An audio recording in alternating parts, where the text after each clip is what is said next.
My self Ajay Thakur और आज हम 3D के इम्पॉर्टेंट टाइप क्वेश्चंस करेंगे, बोर्ड के लिए expected questions. So let's start with 3D। तो पहला क्वेश्चन हम लेते हैं। क्वेश्चन नंबर 1 है, find the value of P show that the lines 1 minus x upon 3। हमें P की वैल्यू फाइंड करनी है for which the lines 1 minus x upon 3 is equal to 7y minus 14 upon 2p is equal to z minus 3 upon 2.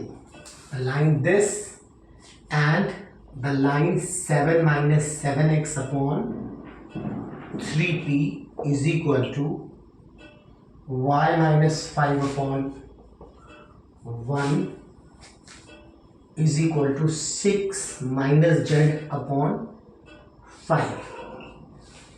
Find the value of p if the lines this and this cut each other orthogonally. देखो, orthogonally means perpendicular. Two lines are perpendicular. मतलब हमें P की वैल्यू निकालनी है for which these two lines are perpendicular. ठीक है, तो दो लाइन अगर तो उसके ds का प्रोडक्ट 0 होता है. That is a1 a2 b1 b2 c1 c2 हमारा 0 होता है. तो सबसे पहले हमें लाइन के इक्वेशन को स्टैंडर्ड फॉर्म में रिड्यूस करना होगा. आप देखो यहाँ पे लाइन की इक्वेशन स्टैंडर्ड फॉर्म में नहीं है. स्टैंडर्ड फॉर्म में बोलने का मतलब है x minus X one by A, Y minus Y one by B, Z minus Z one by C की फॉर्म में लाना होगा. तो जो फर्स्ट इक्वेशन है उसे हम स्टैंडर्ड फॉर्म में रिड्यूस करते हैं. तो ऊपर नीचे -1 से मल्टीप्लाई कर दिया. This is x minus one by -3. Second वाली लाइन को स्टैंडर्ड फॉर्म में लाने के लिए मतलब y के कोफिशिएंट को 1 बनाना है, तो ऊपर नीचे हम 7 से डिवाइड कर देते हैं. तो this is y minus 2 upon 2p by 7. फिर जो तीसरी इक्वेशन है वो तो तीसरा है z का टर्म, वो तो ऑलरेडी स्टैंडर्ड फॉर्म में है. तो फर्स्ट लाइन को हमने स्टैंडर्ड फॉर्म में रिड्यूस कर दिया. ये इसकी स्टैंडर्ड इक्वेशन आ गई. इसमें ये हमारा a1 हो गया, ये हमारा b1 हो गया और ये हमारा c1 हो गया. इसी तरीके से हम जो दूसरी लाइन है इसे भी स्टैंडर्ड फॉर्म में रिड्यूस करते हैं. तो सेकेंड लाइन को स्टैंडर्ड फॉर्म में लाने के लिए x के कोफिशिएंट को 1 बनाना है, तो -7 से ऊपर नीचे हम डिवाइड करेंगे. -7 से इसको डिवाइड करा आ गया x, -7 से इस 7 को डिवाइड किया आ गया -1 और नीचे -7 से डिवाइड किया 3p बाय -7. ठीक है, ये तो ऑलरेडी स्टैंडर्ड फॉर्म में है y माइनस 5 बाय 1 और यहाँ पे -1 से ऊपर नीचे मल्टीप्लाई कर देते हैं. ये हो गया z माइनस 6 अपॉन में -5. तो दोनों लाइन को हमने स्टैंडर्ड फॉर्म में रिड्यूस कर दिया. ये -3 2p बाई 7 और 2 पहले लाइन का dr है, 3p बाई -7 1 और -5 दूसरे लाइन के डायरेक्शन रेशियोज है, यानी a2 b2 c2 ये हो गए. अब ये दोनों लाइंस परपेंडिकुलर है. ठीक है, ये वर्ड याद रखना है, ऑर्थोगोनल मतलब परपेंडिकुलर. अब ये दोनों लाइंस परपेंडिकुलर है, तो दो लाइन परपेंडिकुलर होते हैं तो उनके dr का प्रोडक्ट 0 के इक्वल होता है. तो these two lines are perpendicular. As lines are perpendicular, so a1 a2 plus b1 b2 plus c1 c2 is equal to 0 हो जाएगा. a1 a2 that is -3 into 3p by -7, 2p by 7 plus 2p by 7 into 1 plus 2 into -5 that is equal to 0. a1 a2 b1 b2 plus c1 c2 is equal to 0. अब यहां से देखो p की value आ जाएगी. ठीक है, जब भी लाइन की इक्वेशन गिवन हो और उस लाइन का आपको dr निकालना हो तो सबसे पहले लाइन की इक्वेशन को स्टैंडर्ड फॉर्म में लाना है. ठीक है, यानी x minus X one by A, Y minus Y one by B, Z minus Z one by C की फॉर्म में लाना है. अब ये हमारा आ गया 9p/7, माइनस से माइनस कैंसिल हो गया, दिस इज 2p/7, ये -10 हो गया इज इक्वल टू 0, ये ऐड होके 11p/7 इज इक्वल टू 10, यहाँ से p इज इक्वल टू 70/11, ये हमारा आंसर आ गया। ये वाला क्वेश्चन बहुत इंपॉर्टेंट है, यह एनसीईआरटी में भी ये क्वेश्चन गिवन है। ठीक है, आगे बढ़ते हैं, हम नेक्स्ट क्वेश्चन पे चलते हैं।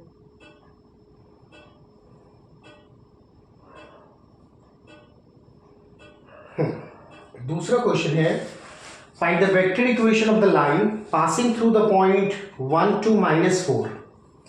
देखना दूसरा क्वेश्चन, होपफुली ये वाला क्वेश्चन आ गया होगा आप लोगों को समझ। ये तो बहुत ही सिंपल सा क्वेश्चन था, लेकिन बहुत इंपॉर्टेंट क्वेश्चन। ठीक है, दूसरे क्वेश्चन पे चलते हैं। दूसरा क्वेश्चन है, find the vector equation of the line, find the vector equation of the line passing through 1 to -4। देखो क्वेश्चन है, वेक्टर इक्वेशन हमें निकालनी है, ऑफ लाइन हमें फाइंड करना है, which pass through the point, pass through the point 1 to -4, इस point से पास करता है, and perpendicular to the lines, perpendicular to lines, जो रिक्वायर्ड लाइन है वो परपेंडिकुलर है दो लाइन पे। एक लाइन की इक्वेशन है x -8/3 is equal to y + 19/-16 is equal to z -10/7, and the second line is x -15/3 is equal to y -29/8 is equal to z -5/-5। ये दे रखा है, मतलब हमें उस लाइन की इक्वेशन निकालनी है जो इस पॉइंट से पास करता है और इन दोनों पे परपेंडिकुलर है। ठीक है, देखना ये वाला क्वेश्चन, देखना ये भी important question, very important question. तो हमें उस लाइन की इक्वेशन निकालनी है जो इस पॉइंट से पास करता है और इन दोनों लाइन पे परपेंडिकुलर है। तो हम ऐसा करते हैं, इस लाइन को ना फर्स्ट इक्वेशन ले लेते हैं, इसे हम सेकंड इक्वेशन ले लेते हैं। ठीक है, अब जिस लाइन की इक्वेशन निकालनी है वो इस पॉइंट से पास कर रहा है, तो हम क्या करते हैं, let required equation of line, equation of line be x -1/a is equal to y -2/b is equal to z +4/c। जो लाइन की इक्वेशन होती है ना, x - x1/a, y - y1/b, z - z1/c, उससे हमने लाइन की इक्वेशन अज्यूम कर लिया और x1 y1 z1 किसे लिया, इस पॉइंट को, क्योंकि लाइन जो है रिक्वायर्ड लाइन है वो इस पॉइंट से पास करता है। तो x1 y1 z1 ये हो गया, लाइन का डायरेक्शन रेशियो हमने abc ले लिया, तो ये हमने रिक्वायर्ड लाइन की इक्वेशन अज्यूम कर लिया। Take this as third equation. अब देखो जो थर्ड है, थर्ड लाइन है वो फर्स्ट और सेकंड दोनों में परपेंडिकुलर है। ठीक है, as line 3 is perpendicular to both 1 and 2। Third वाली लाइन फर्स्ट और सेकंड दोनों लाइन पे परपेंडिकुलर है, तो थर्ड लाइन के dr और फर्स्ट लाइन के dr का प्रोडक्ट 0 के इक्वल हो जाएगा, a1 a2 b1 b2 c1 c2 0 हो जाएगा। तो a into 3 that is 3a plus b into -16 that is -16b plus 7 into c is equal to 0। ठीक है, थर्ड और फर्स्ट परपेंडिकुलर था, वहां से ये कंडीशन आया। अब थर्ड और सेकंड भी परपेंडिकुलर है, तो एक तो ये आ गया। अब थर्ड और सेकंड परपेंडिकुलर है, तो इनके dr का प्रोडक्ट 0 के इक्वल करेंगे। और जब भी आप ये लगा रहे होगे ना, ये देखना बहुत जरूरी है कि लाइन की इक्वेशन स्टैंडर्ड फॉर्म में है या नहीं। तो आप देखो दोनों ही स्टैंडर्ड फॉर्म में है, ये भी स्टैंडर्ड फॉर्म में है, ये भी स्टैंडर्ड फॉर्म में है। अगर स्टैंडर्ड फॉर्म में ना हो तो सबसे पहले उसे रिड्यूस करना है, फिर आगे बढ़ेंगे। ठीक है, तो देखो थर्ड लाइन इस पे परपेंडिकुलर है, तो इसके dr और थर्ड लाइन के dr का प्रोडक्ट 0 हो जाएगा। तो 3a plus 8b minus 5c is equal to 0 आ गया। अब ये जो दो इक्वेशन फॉर्म हो गया, इन दोनों इक्वेशन को हम सॉल्व करेंगे क्रॉस मल्टीप्लिकेशन के मेथड से। कैसे सॉल्व करेंगे ये मैं आपको दिखाता हूं, ठीक है। अब मुझे इन दोनों लाइंस की जरूरत नहीं है, ओके। देखना, अब इन इक्वेशन को सॉल्व करने के लिए, इन दोनों इक्वेशन को सॉल्व करने के लिए एक बार मैं इक्वेशन लिख देता हूं। 3a minus 16b plus 7c is equal to 0 है, और दूसरी है 3a plus 8b minus 5c is equal to 0। देखो क्रॉस मल्टीप्लिकेशन से सॉल्विंग कैसे करोगे आप, इसमें जो वेरिएबल है वो है a, b और c। तो पहले वेरिएबल्स को लिख लो ऑल्टरनेट प्लस माइनस लगा के, a फिर माइनस b फिर c, ऑल्टरनेट प्लस माइनस लगा के, प्लस माइनस प्लस, ठीक है।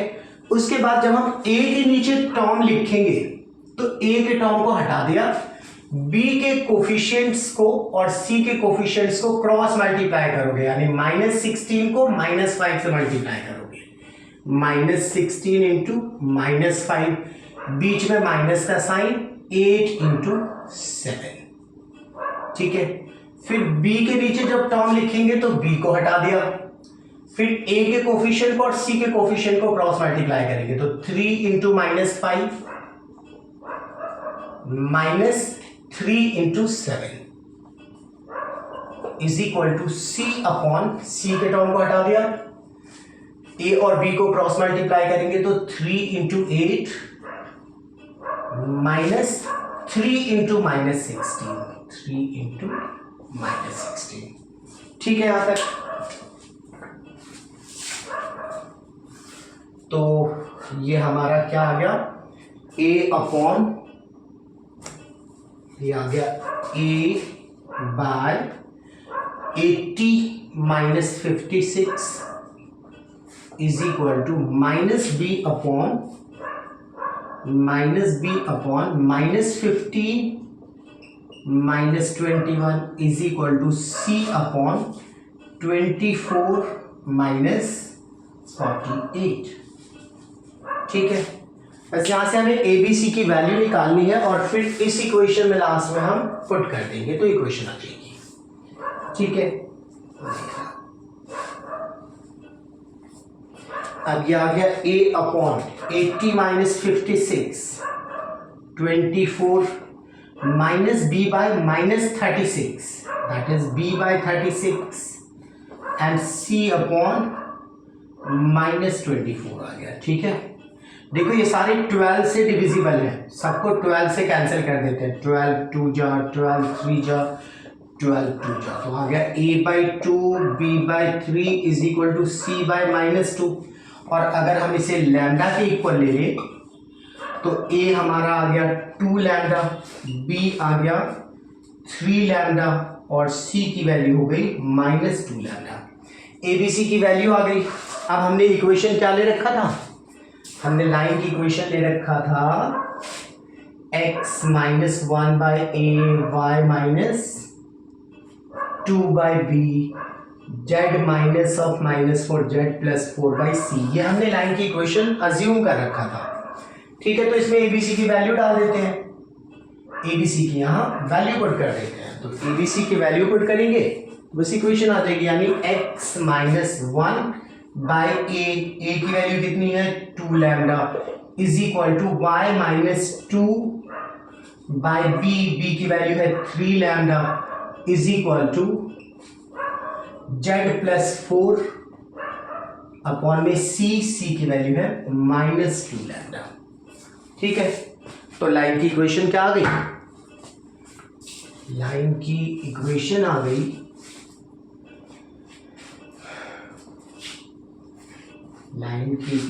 गई लैम्डा सब पे कैंसिल हो जाएगा और लाइन की इक्वेशन आ जाएगी x minus 1 by 2 y minus 2 by 3 z plus 4 by -2।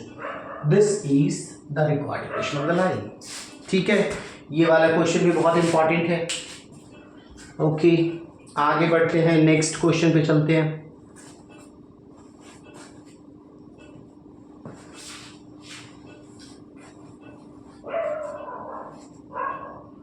In questions की प्रैक्टिस आप लोग बहुत अच्छे से कर लेना। बस जो इंपॉर्टेंट क्वेश्चंस हैं वही मैं डिस्कस कराऊंगा। और देखो 5 मार्कर का एक क्वेश्चन तो बोर्ड में आएगा। 3D से जनरली 5 नंबर का एक क्वेश्चन आता है, तो जो एक्सपेक्टेड क्वेश्चन है इस बार के लिए मैं वही क्वेश्चंस आप लोगों को बता रहा हूं।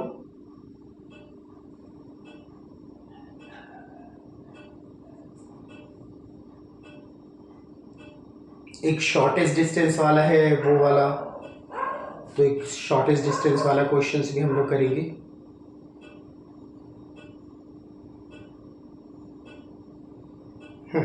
देखना, एक ये क्वेश्चन है,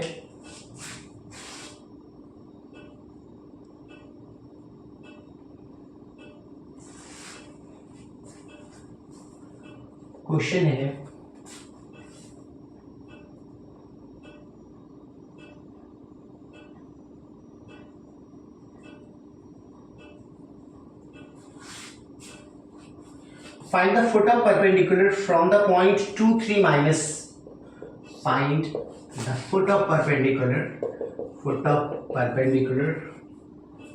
from the point 2 3 minus 8, from the point 2 3 minus 8 to the line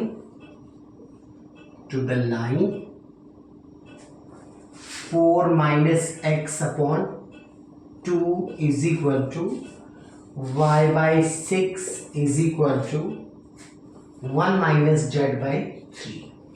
ठीक है, यहां देखो लाइन की इक्वेशन स्टैंडर्ड फॉर्म में नहीं दिया हुआ।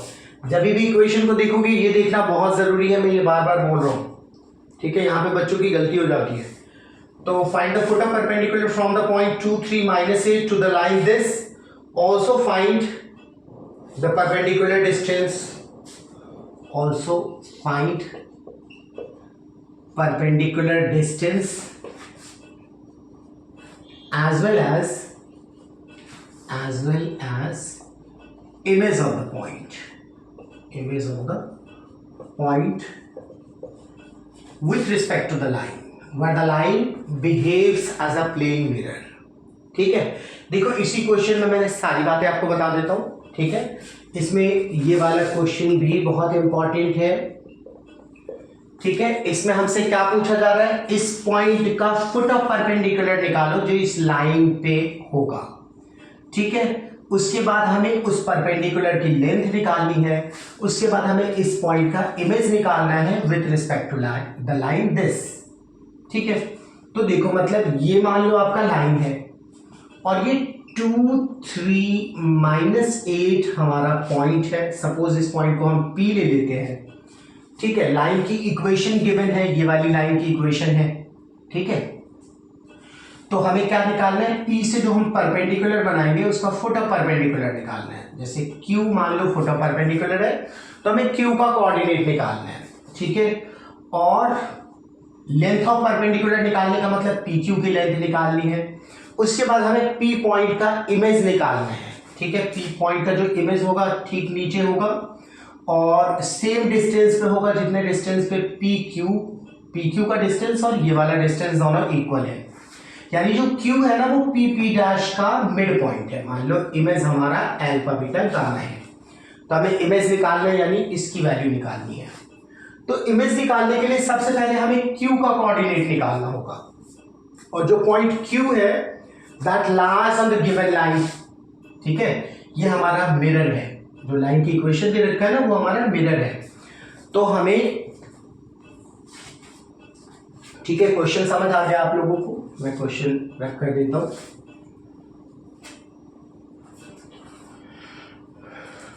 अब देखना हम क्या करते हैं, जो ये लाइन गिवन है हम इस पे एक वेरिएबल पॉइंट अज्यूम करते हैं। किसी भी लाइन की इक्वेशन दी होती है, ठीक है, इक्वेशन में से सबसे पहले मैं इसे स्टैंडर्ड फॉर्म में रिड्यूस कर लेता हूं, उसके बाद सॉल्विंग करते हैं, ताकि आपको ये ध्यान रहे हर बार स्टैंडर्ड फॉर्म में रिड्यूस करना है।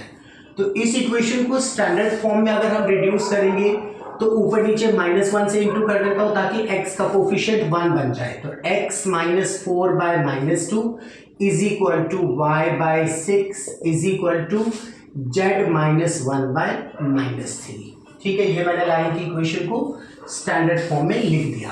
अब हमें इस पे एक वेरिएबल पॉइंट लेना है, तो हम क्या करते हैं, is equal to lambda assume करते हैं, फिर यहां से x, y और z की वैल्यू लैम्डा के टर्म में निकालते हैं। ठीक है, तो x की वैल्यू हो जाएगी -2 लैम्डा प्लस 4। ठीक है, x की वैल्यू हो गई -2 लैम्डा प्लस 4, y की वैल्यू हो गई 6 लैम्डा और z की वैल्यू हो गई -3 लैम्डा प्लस 1। ये जो x, y, z की वैल्यू आई ना लैम्डा के टर्म में, वो इस लाइन पे एक वेरिएबल पॉइंट को रिप्रेजेंट करता है। ठीक है, तो ये जो q है वो इसी लाइन पे लाई करता है, तो हम क्या करते हैं, q के कोऑर्डिनेट को ये अज्यूम कर लेते हैं कि q का कोऑर्डिनेट x कोऑर्डिनेट ये है, y कोऑर्डिनेट 6 लैम्डा और z कोऑर्डिनेट -3 लैम्डा प्लस 1 है। ठीक है, हमने q के कोऑर्डिनेट को ये अज्यूम कर लिया। अब देखो q का कोऑर्डिनेट हमने लैम्डा के टर्म में ले लिया, p का कोऑर्डिनेट हमें पता है, तो हम pq का डायरेक्शन रेशियो निकाल सकते हैं, है ना। किसी लाइन का डायरेक्शन रेशियो कैसे निकालते हैं, अगर उस लाइन पे हमें 2 पॉइंट पता है तो दोनों पॉइंट को माइनस करके उस लाइन का डायरेक्शन रेशियो निकालते हैं। ठीक है, तो हम दोनों पॉइंट को सब्ट्रैक्ट करके इसका डायरेक्शन रेशियो निकालते हैं। ठीक है, ओके, तो drs निकालते हैं हम pq के डायरेक्शन रेशियोज निकालते हैं। तो p में से q को माइनस करो या q में से p को माइनस करो, उससे कोई फर्क नहीं पड़ता। मैं यहाँ पे q में से p को माइनस करता हूँ, तो -2 लैम्डा प्लस 4 -2 लैम्डा प्लस 2 हो गया, 6 लैम्डा -3, फिर z कोऑर्डिनेट को माइनस करेंगे तो -3 लैम्डा प्लस 1 माइनस ऑफ -8, तो -3 लैम्डा प्लस 9 हो जाएगा। ये जो हो गया, ये क्या हो गया, PQ का direction ratio. And drs of the given line, drs of the given line ये वाली थी। देखो इसे मैंने स्टैंडर्ड फॉर्म में रिड्यूस कर लिया, तो यही इसके drs हो गए, -2, 6 एंड -3। ठीक है, अब ये जो PQ है और ये जो गिवन लाइन है, दोनों एक दूसरे पे परपेंडिकुलर है। ठीक है, तो PQ and the given line are perpendicular to each other, so product of their drs is equal to 0, a1 a2 b1 b2 c1 c2 0 हो जाएगा। तो हम इन दोनों के drs का प्रोडक्ट 0 के इक्वल करते हैं। ठीक है, as PQ and given line are perpendicular। ठीक है, PQ और गिवन लाइन परपेंडिकुलर है, therefore PQ का dr और इस लाइन के dr का प्रोडक्ट 0 हो गया, यानी -2 into -2 lambda plus 2 plus 6 into 6 lambda -3, 6 into 6 lambda -3 plus -3 into -3 lambda plus 9 is equal to 0। ठीक है, आगे प्रोसीड करते हैं।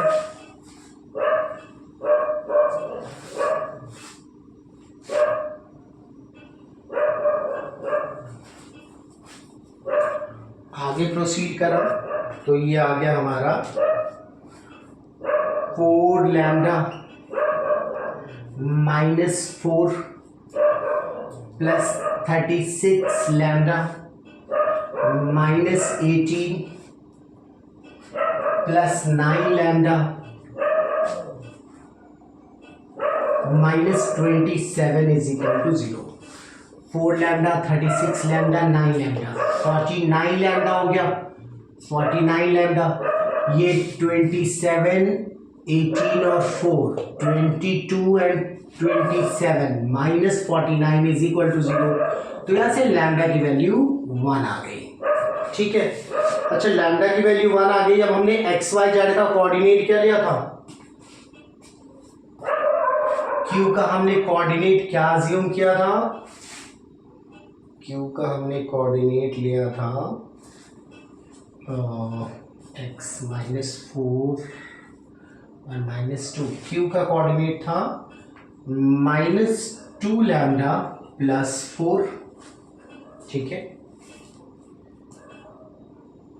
-2 लैम्डा +4 ना, x -4 अपॉन -2 था, -2 लैम्डा, x -4 अपॉन -2 लैम्डा +4, ठीक है।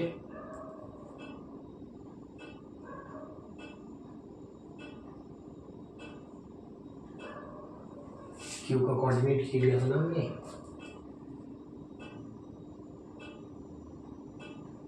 Four minus x upon 2, x -4 bye -2 -2 लैम्डा +4, और क्यू में से p को माइनस किया तो -2 लैम्डा +2, हाँ ठीक है। x कोऑर्डिनेट ये था, y कोऑर्डिनेट था 6 लैम्डा और z कोऑर्डिनेट था 3 लैम्डा -3 लैम्डा -1, ठीक है। z कोऑर्डिनेट था -3 लैम्डा -1, ये हमारा q का कोऑर्डिनेट था। लैम्डा की वैल्यू यहाँ डाल देते हैं, मैंने उसे इरेज कर दिया ना, इसलिए इक्वेशन से फाइंड कर लिया मैंने दोबारा से, ठीक है। क्यू का कोऑर्डिनेट हमने ये अज्यूम किया था, इसमें लैम्डा की वैल्यू 1 पुट कर दो, लैम्डा को 1 पुट करोगे तो -2 + 4, 2 1 पुट किया तो 6, यहाँ 1 पुट किया तो -3 -1 -4, ये क्यू का कोऑर्डिनेट आ गया, ठीक है। और हर एक आंसर जो आपको फाइंड करना है ना, ऐसे डब्बे में बना के दिखाना है कि भाई ये हमारा फुट ऑफ परपेंडिकुलर हो गया, ठीक है। लेंथ ऑफ परपेंडिकुलर निकालना है, यानी पी क्यू की लेंथ हमें निकालनी है, ठीक है। पी क्यू की लेंथ अगर हमें निकालनी है तो डिस्टेंस फॉर्मूले से निकाल लेंगे। क्यू का कोऑर्डिनेट ये है, पी का कोऑर्डिनेट है 2 3 -8, पी क्यू डिस्टेंस फॉर्मूले से निकाल लेते हैं, 2 - 2 to the whole square, 6 - 3 to the whole square, -4 + 8 to the whole square, तो ये आ गया √0 + 3 का स्क्वायर 9, ये हमारा 4 हो गया 16, 25 का √5, तो लेंथ पी क्यू कितना आ गया 5, ये हमारा distance of point P from the given line आ गया। अब हमें क्या निकालना था, इमेज निकालना था, यानी पी डैश का कोऑर्डिनेट निकालना था, ठीक है। सारे पॉइंट्स आप लोगों को समझ आ गए, फुट ऑफ परपेंडिकुलर निकाल लिया, ठीक है। फिर फुट ऑफ परपेंडिकुलर निकालने के बाद डिस्टेंस फॉर्मूले से पी क्यू निकाल लिया। अब इमेज निकालने के लिए क्या करेंगे, हम मिड पॉइंट के फॉर्मूले का यूज करेंगे, जो क्यू है वो पी डैश का मिड पॉइंट है, तो इमेज फाइंड करते हैं। इमेज फाइंड करते हैं तो जो Q है that is the mid point of P dash, Q P dash का मिड पॉइंट है, तो Q का कोऑर्डिनेट हमने क्या निकाला 2 3 -8, यहाँ Q की जगह पुट कर दिया, और Q का कोऑर्डिनेट हमारा तो ये है ना, गलती से लिख दिया, Q का कोऑर्डिनेट है 2 6 -4, और P डैश का मिड पॉइंट निकालेंगे तो alpha +2/2 comma beta +3/2 comma gamma -8/2, gamma -8/2, ये मिड पॉइंट हो गया। अब इसके x कोऑर्डिनेट, y कोऑर्डिनेट और z कोऑर्डिनेट को इक्वल करेंगे, वहां से अल्फा बीटा गामा की वैल्यू आ जाएगी और इमेज निकल आएगा, ठीक है। तो देखना x कोऑर्डिनेट को इक्वल करा तो अल्फा +2/2 = 2, बीटा +3/2 = 6 एंड गामा -8/2 = -4। यहां से अल्फा की वैल्यू हो गई 4 - 2 2, बीटा की वैल्यू हो गई 12 - 3 9, और गामा की वैल्यू हो गई -8 + 8 0। सो इमेज जो आ गया हमारा दैट इज 290, ये उस पॉइंट का इमेज आ गया, ठीक है। तो एक ऐसा क्वेश्चन जिसमें एक लाइन गिवन होगा, एक पॉइंट गिवन होगा और आपको पॉइंट का इमेज निकालना होगा, पॉइंट का फुट परपेंडिकुलर निकालना होगा, परपेंडिकुलर लेंथ निकालना होगा, इस टाइप का क्वेश्चन। ओके, अब आते हैं अगले क्वेश्चन पे।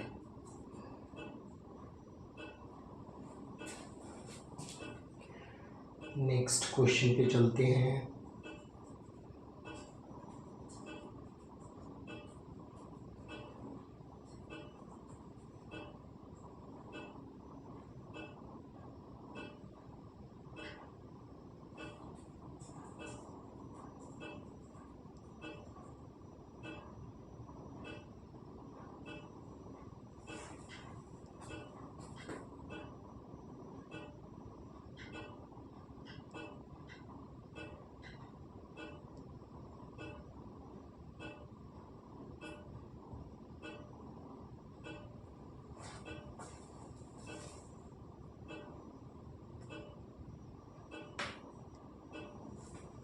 देखना एक क्वेश्चन ये वाला उठा दिया।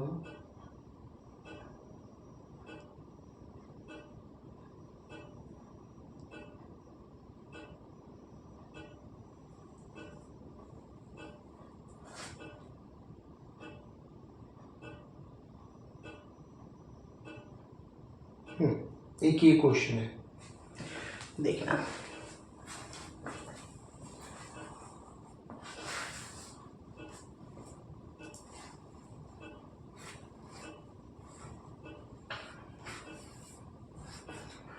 क्वेश्चन है prove that the lines, question है प्रूव दैट द लाइंस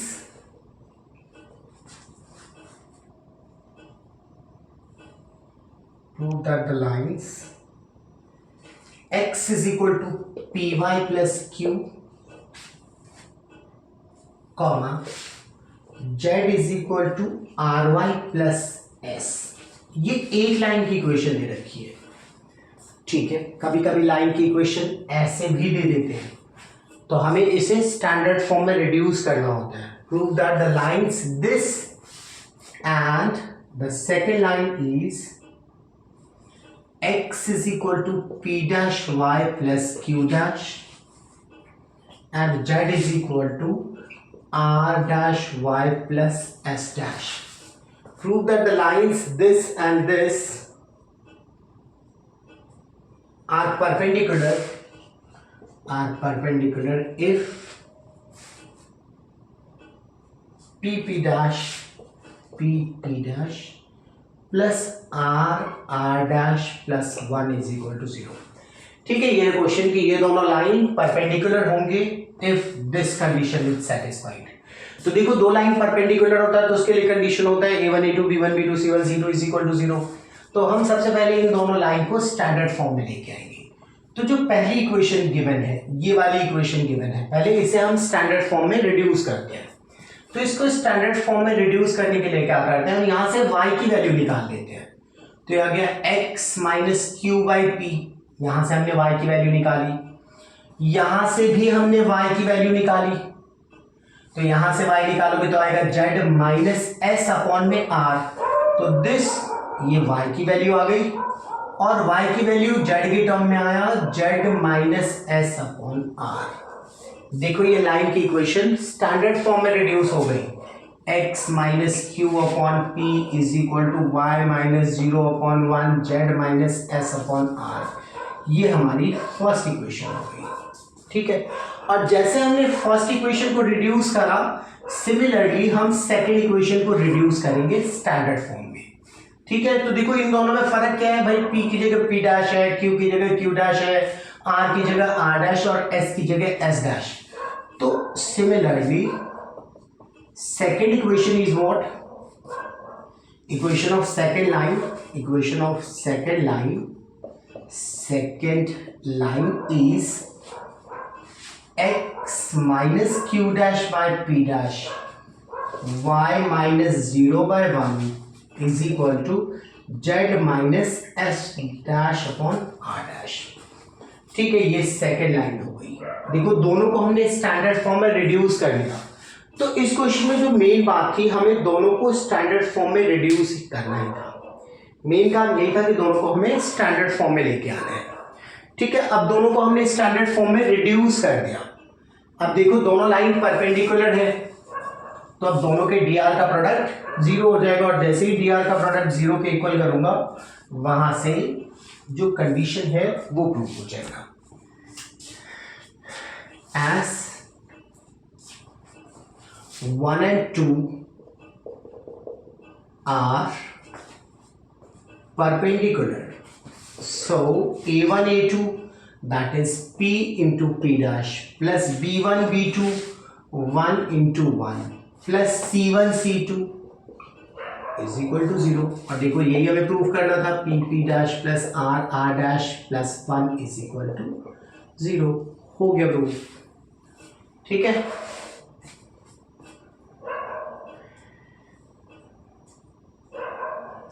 अच्छा कभी कभी ना लाइन की इक्वेशन, एक चीज मैं आपको और बताऊं कि जैसे क्वेश्चन दे देंगे कि reduce x minus 1 by 2 is equal to y minus 2 by 3 and z is equal to 1। ये दे दिया कि भाई इसे रिड्यूस दिस। ठीक है, देखो यहां मैंने z इज इक्वल टू 1 अलग से लिखा है, this is equal to this and z is equal to 1। कभी कभी लाइन की इक्वेशन इस फॉर्म में दी होती है और हमें इसे रिड्यूस करना है, reduce this in vector form. ठीक है, वेक्टर फॉर्म में इसे रिड्यूस करना है, hence find its dr and dc's and hence find its direction ratios and direction cosines। ठीक है, तो देखना ये वाला एक क्वेश्चन बताऊं।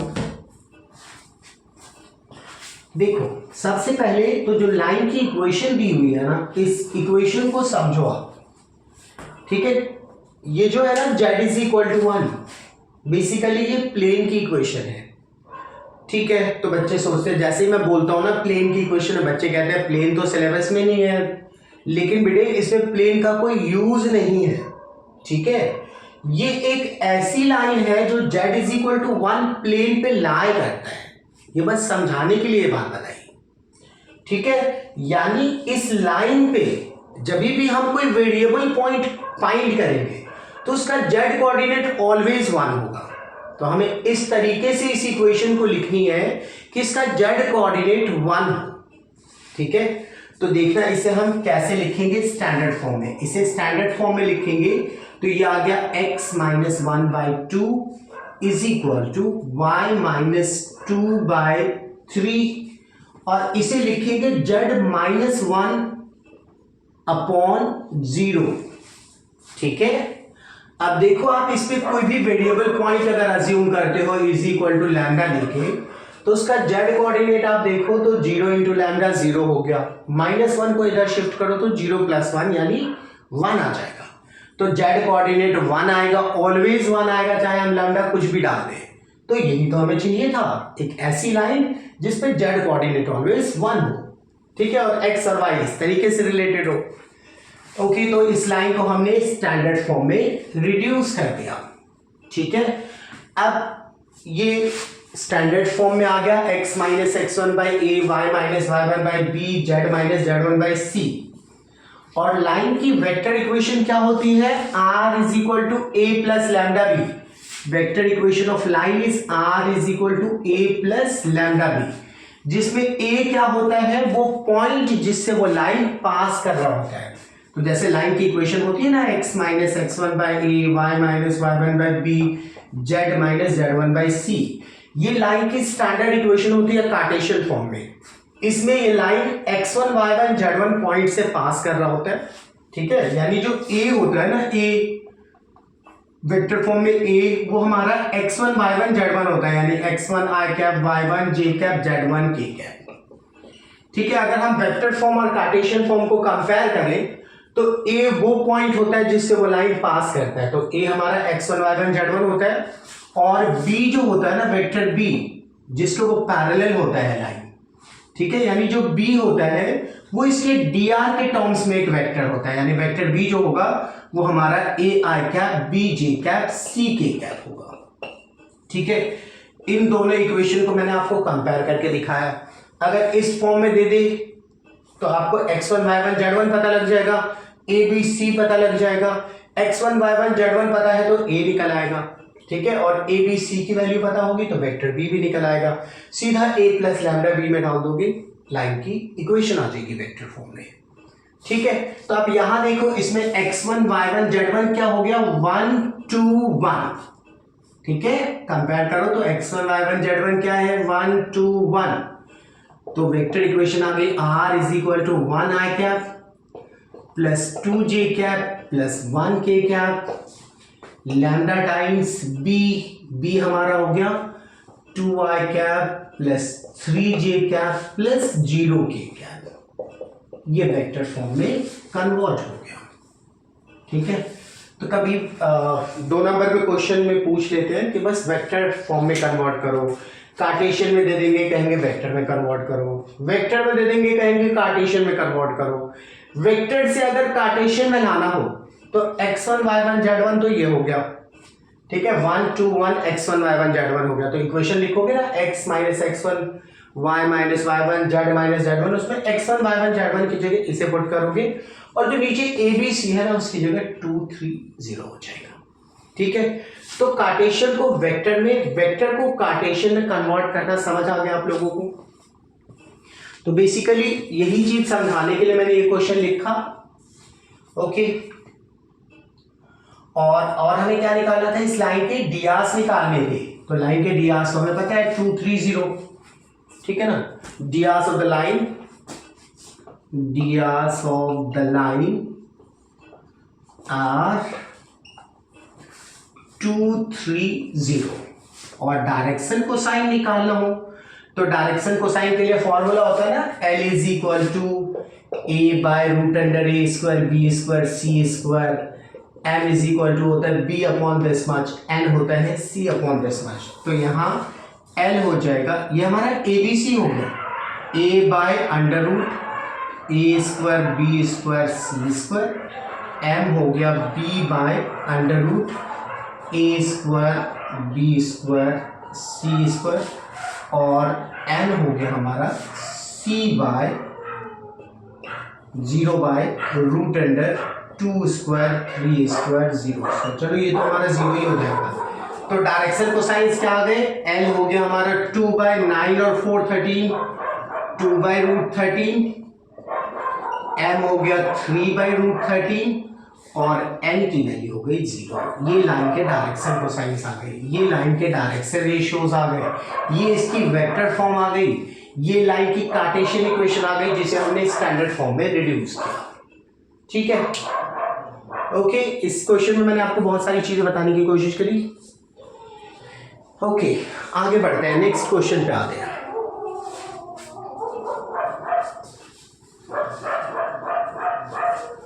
अगले क्वेश्चन पे चलते हैं।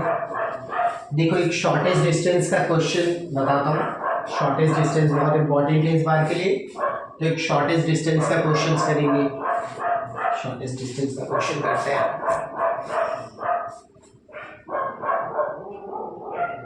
एक दो लाइन इंटरसेक्ट करता है या नहीं ये चेक करना, whether the two lines intersect or not, अगर वो इंटरसेक्ट करता है तो उसका इंटरसेक्शन पॉइंट निकालना, ठीक है।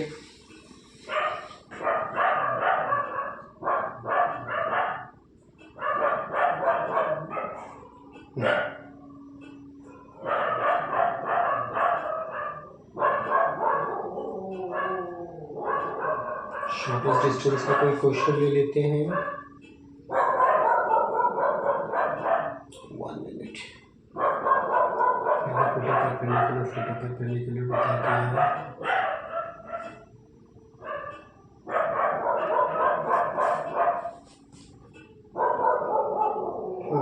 एक शॉर्टेस्ट डिस्टेंस का क्वेश्चन है,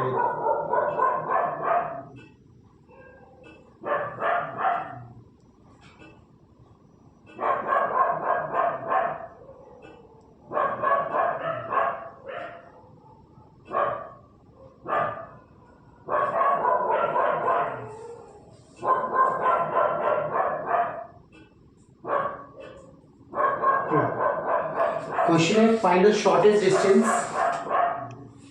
क्वेश्चन है एक सिंपल शॉर्टेस्ट डिस्टेंस का क्वेश्चन भी बता देता हूँ मैं आप लोगों को। ठीक है, देखो शॉर्टेस्ट डिस्टेंस वो निकालने को बोलेंगे तो इक्वेशन वेक्टर फॉर्म में या कार्टेशियन फॉर्म में किसी भी फॉर्म में दे सकते हैं।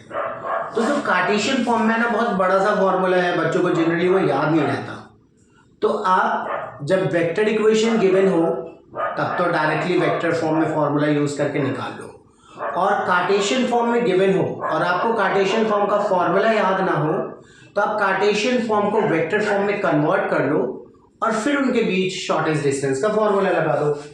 तो क्वेश्चन है find the shortest distance between the lines. Find the shortest distance, shortest distance between the lines,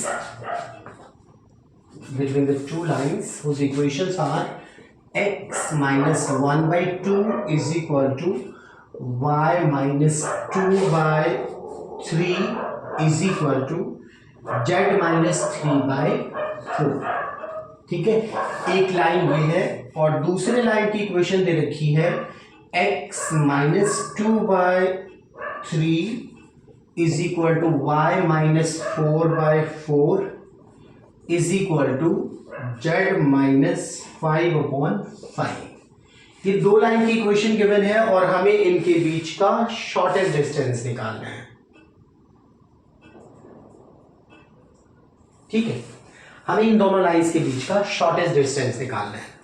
तो देखो मैं आपको वेक्टर फॉर्म में फॉर्मूला याद दिला दूं। फॉर्मूला तो वैसे आप लोगों को याद होगा कि जैसे दो लाइन की वेक्टर इक्वेशन गिवन है, एक लाइन की वेक्टर इक्वेशन है r is equal to a1 plus lambda b1, दूसरे लाइन की वेक्टर इक्वेशन है a2 plus mu times b2। तो इनके बीच शॉर्टेस्ट डिस्टेंस के लिए फॉर्मूला होता है a2 minus a1 dot b1 cross b2 upon mod of shortest distance के लिए फॉर्मूला होता है a2 minus a1 dot b1 cross b2 upon mod of b1 cross b2। और इस पूरे का एब्सोल्यूट वैल्यू, क्योंकि डिस्टेंस कभी नेगेटिव नहीं हो सकता, ये दो लाइन के बीच शॉर्टेस्ट डिस्टेंस का फॉर्मूला होता है। और अगर दो लाइन के बीच का शॉर्टेस्ट डिस्टेंस 0 आ जाता है, ठीक है, ये जो दो लाइंस होते हैं जिनके बीच हम शॉर्टेस्ट डिस्टेंस निकाल रहे होते हैं, इन दोनों लाइंस को बोलते हैं skew lines. Skew lines are what which are neither parallel nor intersecting. ऐसे लाइंस जो पैरेलल भी नहीं होते, इंटरसेक्ट भी नहीं करते, उनको हम स्क्यू लाइंस बोलते हैं। और जो हम शॉर्टेस्ट डिस्टेंस निकालते हैं वो स्क्यू लाइंस के बीच ही निकालते हैं। ठीक है, तो ये होता है वेक्टर फॉर्म में फॉर्मूला। तो यहाँ दोनों की कार्टेशियन इक्वेशन दी हुई है, हम दोनों को वेक्टर फॉर्म में कन्वर्ट कर लेते हैं और फिर उसका शॉर्टेस्ट डिस्टेंस का फॉर्मूला लगा देते हैं। और अगर आपको कार्टेशियन फॉर्म में डायरेक्टली फॉर्मूला याद है तो आप डायरेक्टली फॉर्मूला लगा सकते हो, कोई परेशानी नहीं है। ठीक है, ये चीज तो मैं उन बच्चों के लिए बता रहा हूँ जिनको कार्टेशियन फॉर्म में फॉर्मूला याद नहीं है, तो वेक्टर फॉर्म में आप याद रख सकते हो और फिर इसका सीधा रिड्यूस करके इन्हें वेक्टर फॉर्म में और फिर आप डिस्टेंस निकाल सकते हो। ठीक है, और अगर दो लाइन का के बीच का शॉर्टेस्ट डिस्टेंस 0 आ जाता है then the two lines are intersecting. ठीक है, तो हम क्या करते हैं, यहाँ पे दोनों को वेक्टर फॉर्म में कन्वर्ट करते हैं। दोनों इक्वेशन को वेक्टर फॉर्म में मैं कन्वर्ट करता हूं। तो देखो first equation, second equation, writing equation 1 and 2 in vector form. पहले इक्वेशन को वेक्टर फॉर्म में लिखते हैं, reducing first and second in vector form। Vector form में इन्हें रिड्यूस करते हैं। तो देखो पहले वाले को रिड्यूस करेंगे तो वेक्टर इक्वेशन होती है ना r is equal to a plus lambda B. a होता है जिससे वो पास कर रहा होता है, पास कर रहा है 1 2 3 से, तो a हो गया 1i cap 2j cap 3k cap plus lambda times b। b हमारा ये होता है ना dr के टर्म में वेक्टर, तो 2 3 4 हो गया, 2i cap 3j cap 4k cap. ठीक है, तो फर्स्ट इक्वेशन को वेक्टर फॉर्म में रिड्यूस कर दिया हमने। इसी तरीके से सेकेंड इक्वेशन को भी वेक्टर फॉर्म में रिड्यूस करते हैं। तो r इज इक्वल टू, यहां पे ये पास कर रहा है 2 4 5 से, ठीक है। तो r इज इक्वल टू ए हो गया 2i cap 4j cap plus 5k cap, a plus mu times b, ठीक है। यहां हमने लैम्डा लिया तो यहां कुछ डिफरेंट कांस्टेंट म्यू ले लिया मैंने। b हमारा है 3 4 5, 3i cap 4j cap and 5k cap. तो दोनों को हमने वेक्टर फॉर्म में रिड्यूस कर लिया। अब देखो ये हमारा a1 हो गया, ये हमारा b1 वेक्टर हो गया, ये हमारा a2 वेक्टर हो गया और ये हमारा b2 वेक्टर हो गया, ठीक है। अब देखो a1 b1 a2 b2 सब कुछ हमें पता लग गया। अब तो फॉर्मूले के अकॉर्डिंग सबसे पहले हम a2 माइनस a1 निकालेंगे, ठीक है। देखो मैंने यहीं पे लिख दिया a1 b1 a2 b2। अब वहां से अलग से निकालोगे, comparing with standard equation. Standard equation से कंपेयर करा तो a1 is this, b1 is this, a2 is this and b2 is this. अब हम सबसे पहले a2 माइनस a1 निकालेंगे। तो देखना, पहले हम a2 माइनस a1 की वैल्यू निकालते हैं। a2 माइनस a1, a2 कौन सा है, ये वाला 2i 4j plus 5k, a2 हमारा ये है, माइनस a1 हमारा क्या है, i plus 2j plus 3k, i plus 2j plus 3k, ठीक है। a2 माइनस a1 कर रहा है, इन्हें सब्ट्रैक्ट करेंगे तो आ जाएगा i cap 4j minus 2j plus 2j cap 5k minus 3k cap plus 2k cap. ये हमारा a2 माइनस a1 आ गया, ठीक है। a2 माइनस a1 की वैल्यू ये आ गई। अब हमें क्या निकालना है, b1 क्रॉस b2 निकालना है, b1 और b2 का क्रॉस प्रोडक्ट निकालना है, ठीक है। तो b1 और b2 का क्रॉस प्रोडक्ट निकालते हैं, क्रॉस प्रोडक्ट डिटरमिनेंट से निकालते हैं, ठीक है। तो b1 क्रॉस b2 निकालते हैं, b1 क्रॉस b2 फाइंड करते हैं। तो क्रॉस प्रोडक्ट निकालने के लिए पहले रो में i j k, b1 के कोफिशिएंट्स क्या है 2 3 4, 2 3 4, b2 के कोफिशिएंट्स क्या है 3 4 5। इस वेक्टर इस डिटरमिनेंट को एक्सपैंड कर देते हैं तो b1 क्रॉस b2 की वैल्यू आ जाएगी, ठीक है। अब देखो इस इक्वेशन की मुझे जरूरत नहीं है, सब कुछ मिल गया मुझे, a1 a2 b1 b2। अब तो बस कैलकुलेशंस ही करने हैं। इसे एक्सपैंड करते हैं तो i कैप, ये रो हटा दिया, ये कॉलम हटा दिया, 15 माइनस 16, ठीक है। और ऑल्टरनेट प्लस माइनस होता है एक्सपैंड जब करते हैं, plus i minus j plus k, plus i into ये हटा दिया, this into this minus this into this, minus j cap into ये कॉलम हट गया, ये रो हट गया, 10 minus 12 plus k cap into ये रो हट गया, ये कॉलम हट गया, 8 माइनस 9, 8 माइनस 9। तो ये आ गया हमारा minus I cap minus 2 minus minus plus 2j cap and this is minus k cap. तो ये b1 क्रॉस b2 की वैल्यू आ गई, ठीक है। a2 माइनस a1 निकल आया, b1 क्रॉस b2 निकल आया। अब हमें क्या करना है, b1 क्रॉस b2 तो हमने निकाल लिया, अब यहीं पे ना b1 क्रॉस b2 का मॉड भी निकाल लेते हैं, क्योंकि फॉर्मूला था a2 minus a1 dot b1 cross b2, ठीक है, upon mod of b1 cross b2। तो a2 माइनस a1 निकल आया, b1 क्रॉस b2 निकल आया, यहीं पे इसका मॉड भी निकाल लेते हैं। तो मॉड हो जाएगा अंडर रूट i के कोफिशिएंट का स्क्वायर विच इज -1, j के कोफिशिएंट का स्क्वायर प्लस k के कोफिशिएंट का स्क्वायर, ये हो गया 4 और 2 6। तो b1 क्रॉस b2 का मॉड कितना आ गया, √6, ठीक है। b1 क्रॉस b2 का मॉड आ गया √6, ठीक है। मैं यही लिख देता हूँ, mod of b1 cross b2 is equal to √6, ठीक है। अब क्या निकालना है, अब हमें a2 माइनस a1 और B1 क्रॉस B2 दोनों को डॉट करना है, दोनों का डॉट प्रोडक्ट निकालना है। ठीक है, तो देखना A2 minus A1 dot B1 cross B2 की वैल्यू फाइंड करते हैं। A2 माइनस A1 क्या है, I plus 2J plus 2K cap dot B1 cross B2 की वैल्यू कितनी निकाली, minus I cap plus 2J minus K। और दो वेक्टर का हमें डॉट निकालना होता है तो दोनों में I के कोफिशिएंट को मल्टीप्लाई करते हैं प्लस J के कोफिशिएंट को मल्टीप्लाई करते हैं प्लस K के कोफिशिएंट को मल्टीप्लाई करते हैं। तो देखो I के कोफिशिएंट को मल्टीप्लाई करा -1, J के कोफिशिएंट को मल्टीप्लाई करा 4, K के कोफिशिएंट को मल्टीप्लाई करा -2, तो ये हमारा क्या आ गया 1। ठीक है, अब देखो सारी वैल्यूज हमारे पास आ गई हैं। A2 minus A1 dot B1 cross B2 की वैल्यू भी निकाल ली, B1 क्रॉस B2 का मॉड भी निकाल लिया। अब तो सीधा फॉर्मूले में डाल देंगे और वैल्यू आ जाएगी।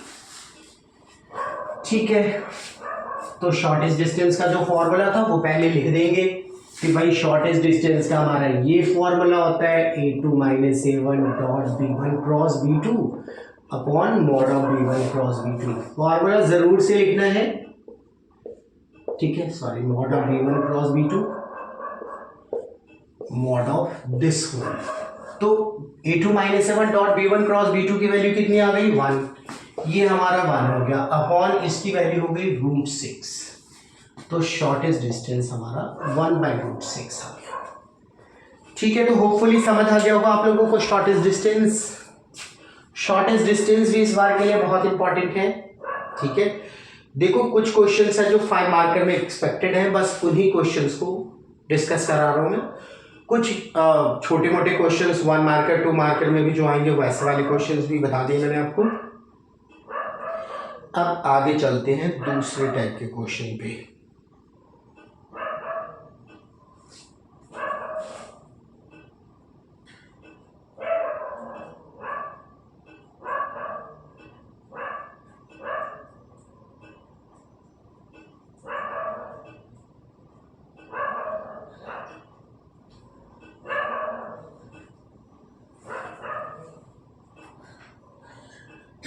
नेक्स्ट पे चलते हैं। एक ऐसा क्वेश्चन बता दूं,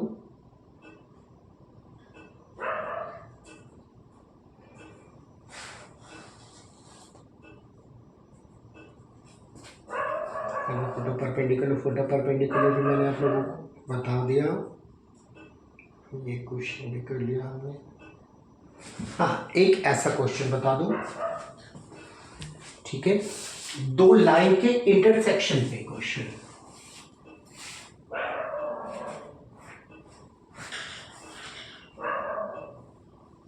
अगर किसी क्वेश्चन में बोलता है कि दो लाइन इंटरसेक्टिंग है या नहीं, अगर ये इंटरसेक्ट करते हैं तो इनका पॉइंट ऑफ इंटरसेक्शन निकालो। ठीक है, तो देखो दो लाइन इंटरसेक्ट करता है या नहीं यह हमें शॉर्टेस्ट डिस्टेंस से पता लग जाएगा। अगर दोनों के बीच का शॉर्टेस्ट डिस्टेंस 0 होगा तो दोनों लाइन इंटरसेक्ट करेंगे। लेकिन अगर हमें पॉइंट ऑफ इंटरसेक्शन भी चाहिए होगा तो शॉर्टेस्ट डिस्टेंस से बात नहीं बनेगी। शॉर्टेस्ट डिस्टेंस से तो बस हमें ये पता लगेगा कि दोनों लाइंस इंटरसेक्ट करता है या नहीं। शॉर्टेस्ट डिस्टेंस 0 तो लाइंस आर इंटरसेक्टिंग, फिर हम वहां से पॉइंट फाइंड नहीं कर पाएंगे। ठीक है, तो एक ऐसा क्वेश्चन मैं आपको बताऊं जहां दो लाइन का इंटरसेक्शन पॉइंट आपको निकालना हो। ठीक है, चेक करना हो कि दो लाइन इंटरसेक्ट करता है या नहीं, और अगर इंटरसेक्ट करता है तो उसका इंटरसेक्शन पॉइंट निकालना हो। तो जैसे हम क्वेश्चन लेते हैं, show that the lines, question है show that the lines x minus 1/2 is equal to y minus 2/3 is equal to z minus 3/4. Show that the lines this and x minus 4/5 is equal to y minus 1/2 2 is equal to z. Show that the line this and this intersect. ये show करना है कि ये दोनों line intersect करते हैं, ठीक है. Also find their point of intersection. Also find their point of intersection. ये है मतलब क्वेश्चन हमारा कि पहले तो ये शो करना है कि दोनों लाइन इंटरसेक्ट करते हैं और उसके बाद हमें दोनों का इंटरसेक्शन पॉइंट भी निकालना है, ठीक है. तो देखना हम इसे सॉल्व करते हैं. तो जो फर्स्ट लाइन की इक्वेशन है x minus 1/2 is equal to y minus 2/3 is equal to z minus 3/4. देखना सबसे पहले आप समझ लो इसमें कि जैसे दो लाइन है, एक ये लाइन है और एक ये लाइन है. अगर ये दोनों लाइन इंटरसेक्ट करते हैं तो जहां पे इंटरसेक्ट करेंगे वो वाला पॉइंट दोनों लाइन पे लाया करेगा. जो पॉइंट ऑफ इंटरसेक्शन होगा वो इस लाइन पे भी लाया करेगा और इस लाइन पे भी लाया करेगा, यानी दोनों का कॉमन पॉइंट होगा. तो इसमें हमें करना क्या है, पहले मैं आपको समझा दूं. हमें क्या करना है, जैसे मान लो ये पहली लाइन है और ये दूसरी लाइन है. हम क्या करेंगे, पहले लाइन पे एक वेरिएबल पॉइंट लेंगे. वेरिएबल पॉइंट लेना बताया मैंने आपको, इज इक्वल टू लैम्डा ले लो, म्यू ले लो, r1 ले लो, कुछ भी. इज इक्वल टू लैम्डा ले लिया और एक्स वाई जेड की वैल्यू निकाली लैम्डा के टर्म में, तो पहले लाइन पे एक वेरिएबल पॉइंट आ गया, ठीक है. इसी तरीके से दूसरी लाइन पे हमने वेरिएबल पॉइंट निकाल लिया. देखो इस पे वेरिएबल पॉइंट आया तो वो कहीं भी हो सकता है, इस पे हमने वेरिएबल पॉइंट निकाला तो वो कहीं भी हो सकता है. हमने ये अज्यूम किया कि जो हमने इस पे वेरिएबल पॉइंट लिया ना वो इंटरसेक्शन पॉइंट है और इस पे जो वेरिएबल पॉइंट लिया वो भी इंटरसेक्शन पॉइंट है, क्योंकि दोनों का कॉमन पॉइंट है, ठीक है ना. तो इस पे जो वेरिएबल पॉइंट है और इस पे जो वेरिएबल पॉइंट है, दोनों पॉइंट कोइंसिडेंट है and that is the intersection point, ठीक है. दोनों पे हम वेरिएबल पॉइंट अज्यूम करेंगे और ये लेंगे कि दोनों लाइन जो है ना वो इंटरसेक्ट करता है और जो हमने वेरिएबल पॉइंट लिया ना वो वेरिएबल पॉइंट कोइंसिडेंट है, एक ही पॉइंट है और वही उसका पॉइंट ऑफ इंटरसेक्शन होगा, ठीक है.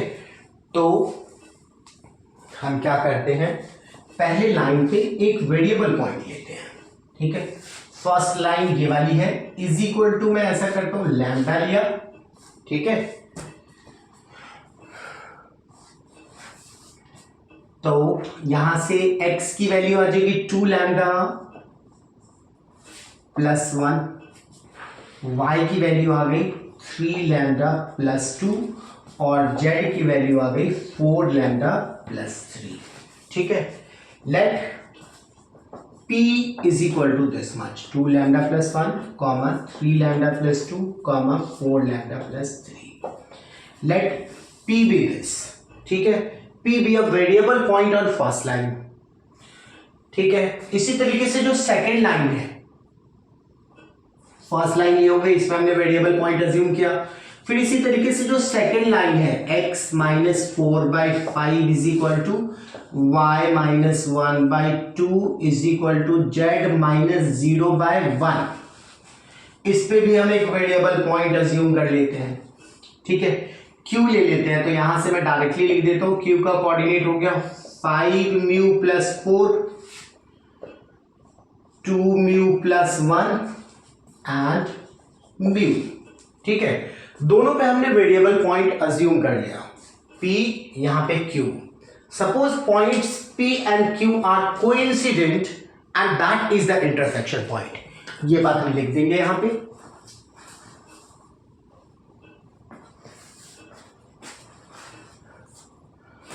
ठीक है, प्रेजेंटेशन में भी ऐसे ही लिख देना है आपको, यही चीजें लिखनी है. Suppose points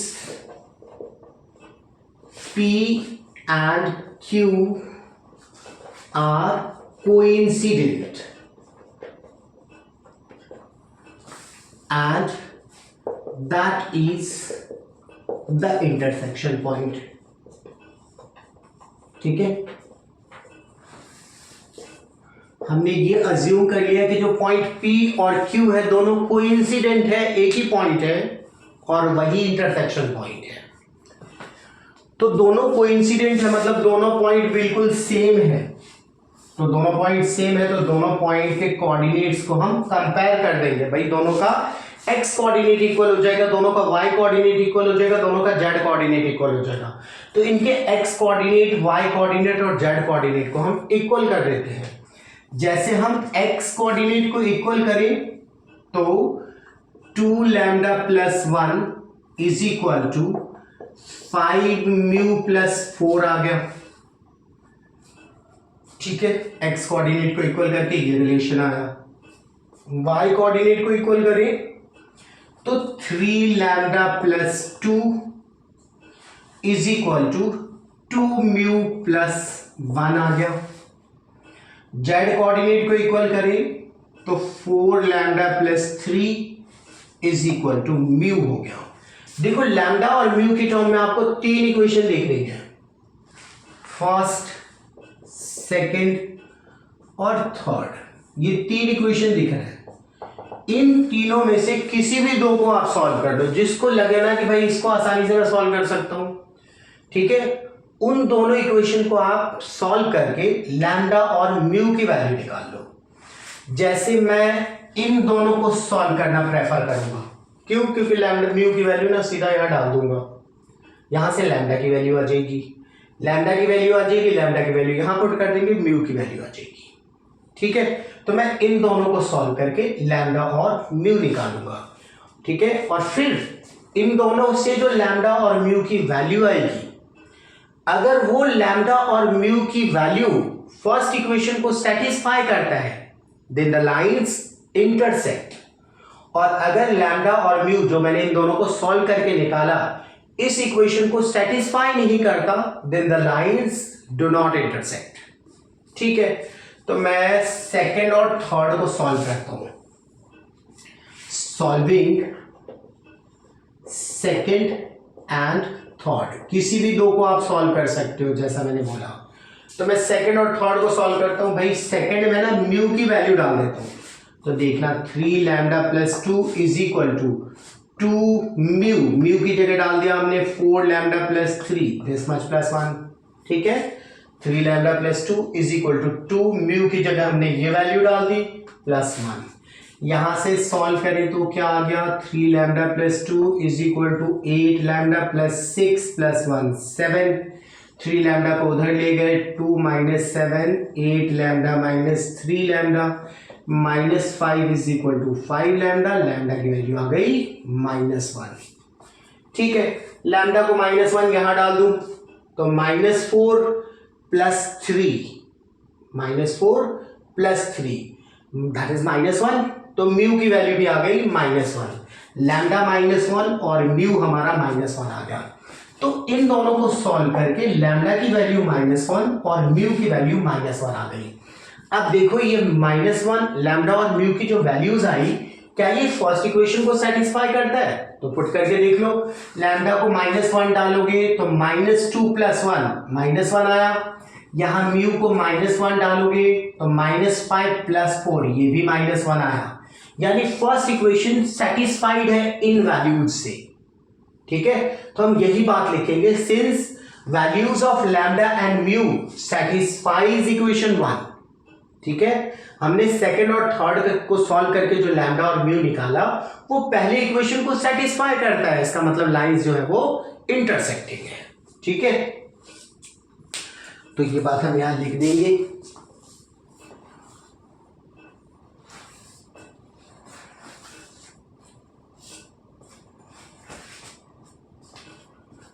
Since the values of lambda and mu, values of lambda and mu, which we have got by solving equation 2 and 3, satisfies equation 1.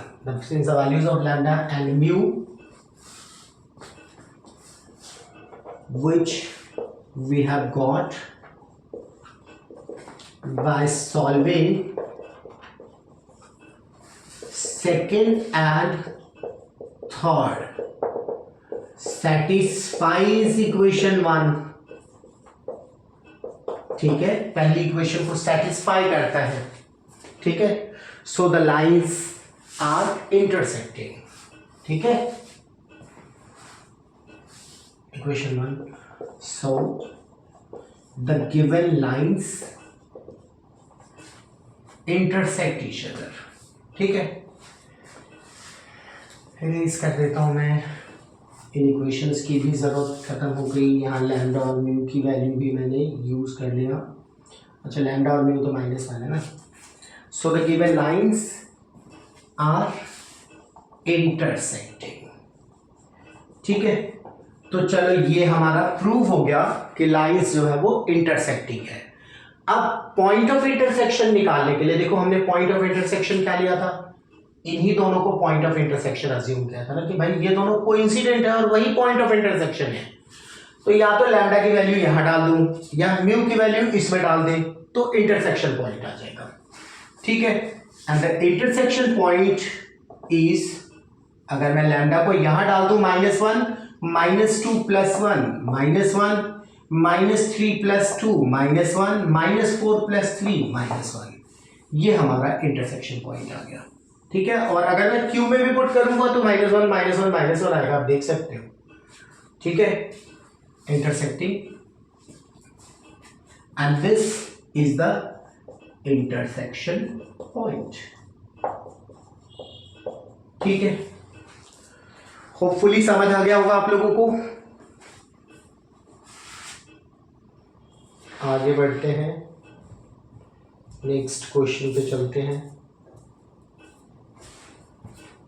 जितने क्वेश्चंस मैं आपको बता रहा हूं इन्हीं में से 5 मार्कर क्वेश्चंस होंगे, इसलिए ये सारे क्वेश्चंस बिल्कुल ध्यान से कर लेना आप लोग।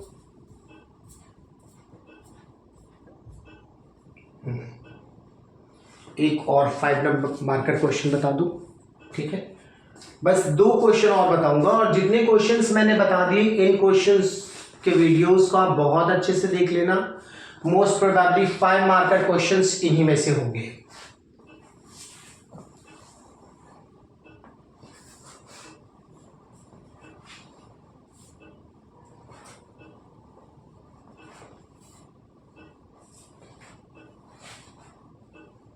देखिए, अब चलते हैं हम आगे नेक्स्ट क्वेश्चन पे। नेक्स्ट क्वेश्चन है, देखो क्वेश्चन तो ये शॉर्टेस्ट डिस्टेंस लिखा हुआ है, लेकिन इस क्वेश्चन को कैसे सॉल्व करेंगे मैं बताता हूं, देखना। क्वेश्चन है, find the shortest distance, find the shortest distance between the lines, दो लाइंस गिवन है, x -3/3 y -8/-1 z -3/1, ठीक है। पहली लाइन की इक्वेशन है x -3/3 y -8/-1 z+3 है। अरे नहीं, यहाँ z-3 ही लिखा हुआ, z -3/1। Show find the shortest distance between the lines this and x +3/-3 is equal to y +7/-3 is equal to y +7/-3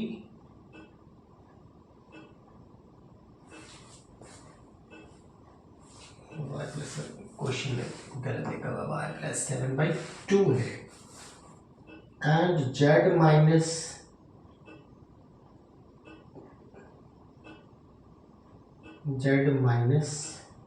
-3/1 z -3/1 है।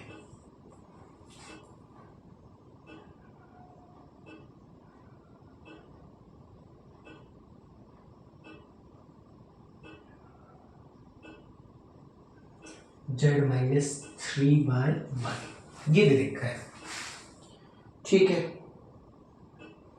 Find the shortest distance between the lines this and this. आगे भी देखना question, shortest distance देख के मत जाना। आगे question है also find the equation of, देखो शॉर्टेस्ट डिस्टेंस निकालना है, also find equation of line of shortest distance, ठीक है। लाइन ऑफ शॉर्टेस्ट डिस्टेंस की इक्वेशन निकालनी है। तो देखना, अगर आप इसमें शॉर्टेस्ट डिस्टेंस का फॉर्मूला लगा देते हो, भाई क्वेश्चन आधा ही सॉल्व होगा। शॉर्टेस्ट डिस्टेंस तो निकल आया, लाइन ऑफ शॉर्टेस्ट डिस्टेंस कैसे निकालोगे, उसकी इक्वेशन कैसे निकालोगे आप, ठीक है। तो यहां शॉर्टेस्ट डिस्टेंस हम फॉर्मूले से नहीं फाइंड करेंगे, ठीक है। लाइन ऑफ शॉर्टेस्ट डिस्टेंस क्या होता है मैं आपको बता दूं। तो जैसे दो स्क्यू लाइंस है, स्क्यू लाइन समझते हो ना आप लोग, which are neither parallel nor intersecting. और ऐसा ना स्पेस में ही हो सकता है कि जैसे एक लाइन में ऐसे बनाऊं और एक लाइन ऐसे बना दूं, दोनों लाइन इंटरसेक्ट नहीं करते, these are the skew lines. तो ऐसे दो स्क्यू लाइंस और इनके बीच शॉर्टेस्ट डिस्टेंस ये वाला है, ठीक है। तो ये वाला जो लाइन है ना, दोनों पे परपेंडिकुलर होता है। लाइन ऑफ शॉर्टेस्ट डिस्टेंस दोनों पे ही परपेंडिकुलर होता है, ठीक है। तो मैं यहां पे आपको फिगर बना के दिखाऊं, तो जैसे ये दो लाइंस हैं, ये लाइन ऑफ शॉर्टेस्ट डिस्टेंस है। तो लाइन ऑफ शॉर्टेस्ट डिस्टेंस पहले लाइन पे भी परपेंडिकुलर होगा और दूसरे लाइन पे भी परपेंडिकुलर होगा। स्पेस में बना हुआ है, यहां पे आपको परपेंडिकुलर नहीं दिख रहा, but line of shortest distance दोनों पे परपेंडिकुलर होता है। ये हमारा लाइन ऑफ शॉर्टेस्ट डिस्टेंस है, लाइन ऑफ शॉर्टेस्ट डिस्टेंस है, ठीक है। तो इसी की हमें इक्वेशन निकालनी है, ठीक है। तो देखना, इसकी इक्वेशन निकालने के लिए हमें क्या करना होगा। जैसे ये फर्स्ट लाइन है, ये सेकंड लाइन है। फर्स्ट लाइन हम इसे ले लेते हैं और सेकंड लाइन हम इसे ले लेते हैं। देखो क्वेश्चन आप लोगों को समझ आ गया, तो मैं बाकी लैंग्वेज इसकी रख कर देता हूं, ठीक है। ऐसा नहीं कि शॉर्टेस्ट डिस्टेंस देखते ही आप शॉर्टेस्ट डिस्टेंस का फॉर्मूला लगाने लग गए, पूरे नंबर नहीं मिलेंगे, ठीक है। तो पहली इक्वेशन ये हो गई, दूसरी इक्वेशन ये हो गई, ठीक है ना। पहली इक्वेशन को ना मैं L1 लाइन बोलूं, दूसरी इक्वेशन को लाइन L2 बोलूं। तो जैसे L1 ये है और L2 ये है, ठीक है। और ये जो PQ है, ये हमारा लाइन ऑफ शॉर्टेस्ट डिस्टेंस है, ठीक है। तो हमें इसी की इक्वेशन निकालनी है। इसकी इक्वेशन निकालने के लिए हमें क्या करना होगा, हमें P और Q के कोऑर्डिनेट्स निकालने होंगे। और जब P और Q के कोऑर्डिनेट्स आ जाएंगे तो 2 पॉइंट फॉर्म यूज करके हम लाइन की इक्वेशन निकालेंगे, ठीक है। 2 पॉइंट फॉर्म कौन सा, x minus X one upon x2 minus x1, y minus y1 upon y2 minus y1, z minus z1 upon z2 minus z1, ये जो फॉर्मूला होता है उससे हम PQ की इक्वेशन निकालेंगे। तो देखना कैसे निकालेंगे, मैं बताता हूं आपको। देखो आप ध्यान से देखो, जो P है वो L1 पे लाया करता है। तो हम क्या करते हैं, जो फर्स्ट वाली लाइन है उस पे एक वेरिएबल पॉइंट अज्यूम करते हैं।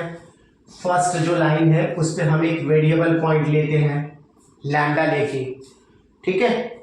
और सेकंड पे हम एक वेरिएबल पॉइंट लेते हैं is equal to mu assume करके, ठीक है। लेट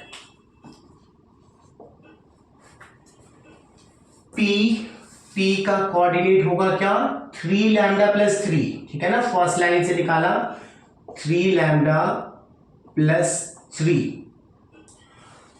y हो गया minus lambda plus 8, minus lambda plus 8, z हो गया लैम्डा प्लस 3।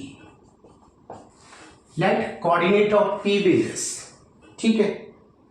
और पेपर में आप ऐसे फिगर भी बना देना ताकि बिल्कुल क्लियर हो जाए कि भाई कौन सा लाइन ऑफ शॉर्टेस्ट डिस्टेंस है। P हमने फर्स्ट लाइन पे वेरिएबल पॉइंट अज्यूम कर लिया, ठीक है। और Q जो है वो सेकेंड लाइन पे वेरिएबल पॉइंट ले लिया। तो Q का कोऑर्डिनेट आ गया -3 म्यू -3, ठीक है। मैं इसको फिगर पुट अप कर देता हूं। अच्छा, ये बात तो समझ आ गई आप लोगों को।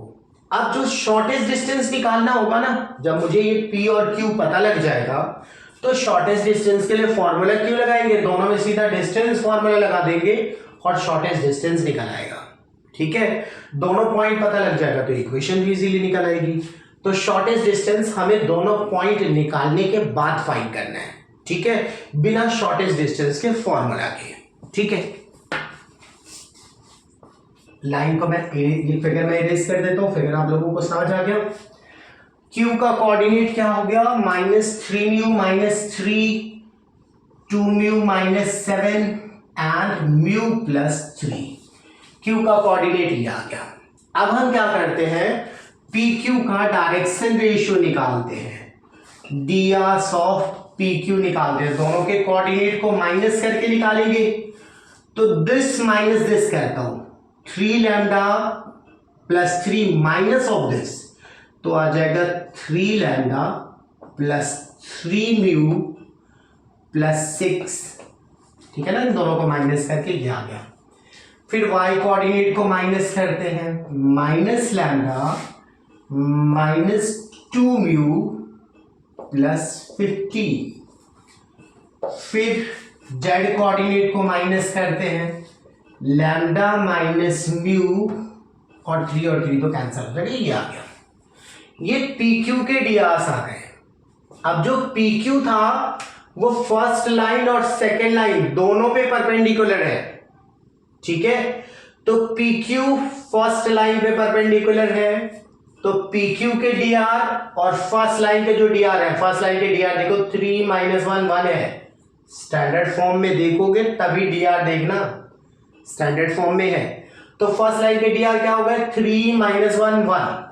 ठीक है, तो 3 - 1 1 और इन drs का प्रोडक्ट 0 के इक्वल हो जाएगा।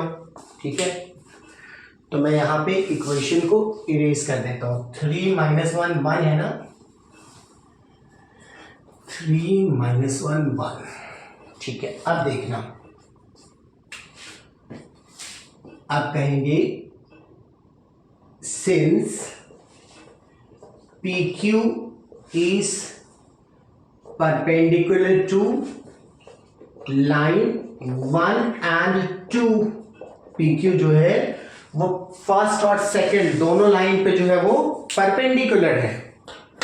तो देखना,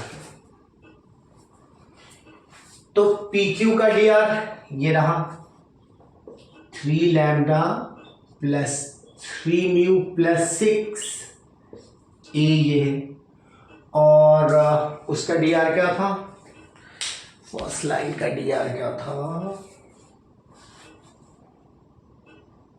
3 - 1 1, 3 - 1 1 था, 3 this into 3 minus lambda minus 2 mu plus 15 into -1, 3 - 1 और 1 था, plus lambda minus mu into 1 is equal to 0। ठीक है ना, फर्स्ट लाइन पे परपेंडिकुलर था, दूसरे लाइन का dr -3 2 1 है। ठीक है, तो यहां से देखो लैम्डा और म्यू में ना दो इक्वेशन आएंगे। देखो इसे सिंप्लीफाई करें तो देखना, मैं सिंप्लीफाई करता हूं, पहले लैम्डा के टर्म को कलेक्ट करते हैं, 3 से इंटू करा तो 9 लैम्डा, 9 लैम्डा और यहां हो गया प्लस लैम्डा, 10 लैम्डा हो गया, 10 लैम्डा प्लस लैम्डा 11 लैम्डा। ठीक है ना, मैं डायरेक्टली कंबाइन कर रहा हूं, बस लैम्डा के टर्म को देखा तो 3 को इंटू कर दूंगा तो 9 लैम्डा यहाँ पे प्लस लैम्डा यहाँ पे 10 लैम्डा हो गया और 1 लैम्डा यहाँ पे 11 लैम्डा हो गया। अब म्यू के टर्म को देखो तो 9 म्यू यहाँ आएगा और प्लस 2 म्यू यहाँ पे आएगा, 9 म्यू और 2 म्यू 11 म्यू हो गया, 11 म्यू माइनस म्यू 10 म्यू हो गया। ठीक है, 11 लैम्डा प्लस 10 म्यू और नंबर्स को कैलकुलेट करें तो 18 और माइनस 15, 18 माइनस 15 3 आ गया। एक इक्वेशन ये बन गई, इसे इक्वेशन ए ले लेते हैं। ठीक है ना, पी क्यू और फर्स्ट लाइन परपेंडिकुलर था, यहां से एक कंडीशन आया। फिर पी क्यू और सेकेंड लाइन परपेंडिकुलर है, तो अब पी क्यू के डीआर और सेकेंड लाइन को सॉल्व करते हैं। ठीक है, बाद में पी और क्यू की जरूरत होगी, देखना। तो 3 lambda plus 3 mu plus 6 into second line के डीआर्स क्या क्या थे? सेकेंड लाइन के डीआर्स थे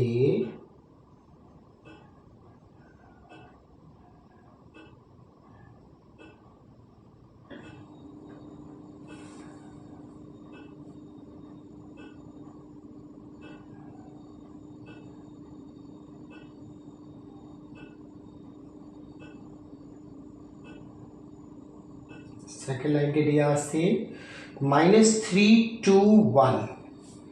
ठीक है, कैलकुलेशन को एक बार चेक कर लेना, मेथड समझ आ गया ना आप लोगों को? ठीक है, यहाँ क्वेश्चन में भी कुछ एरर है, तो जैसा भी आंसर आ जाए, वैल्यूज ऐसे अजीब से आ रहे हैं, कोई बात नहीं। ठीक है, 3 lambda plus 3 mu plus 6 into दूसरे का है डीआर है -3, फिर plus minus lambda -2 mu plus 15 this much into 3 -3 2 into 2 plus